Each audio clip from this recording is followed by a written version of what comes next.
Hi everybody, welcome back to the HyperX Info channel. Today I'm gonna show you how to install the application on your PC for your HyperX Pulsefire Fuse wireless mouse. So the app isn't needed for you, it's just for customizing your mouse to your needs. But if you want to download it, that's not a problem. The application is called the HyperX NGenuity, and to install this application, at first we need to open our favorite web browser. I mean, maybe not favorite, but the web browser. Here we have to just search for HyperX NGenuity, HyperX NGenuity.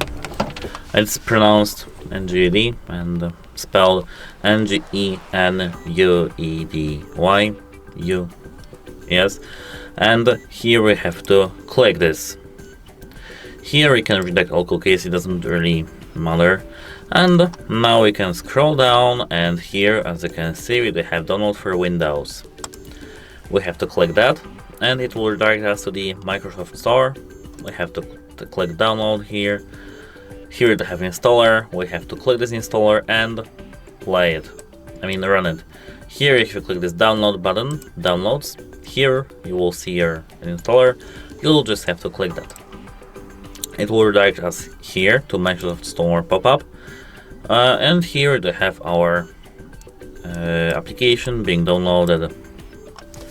As you can see, it doesn't really need it because I now move the mouse and it works. But yes, that's how it works. Here we do have the next and diagnostic information. We can click now and done. Connect HyperX mouse, and here, as you can see, we have at first update. But to know how to update your mouse, check our channel because we have a video for that. And that was how to install the application. That's it. Hope it helps you and have a nice day. Goodbye.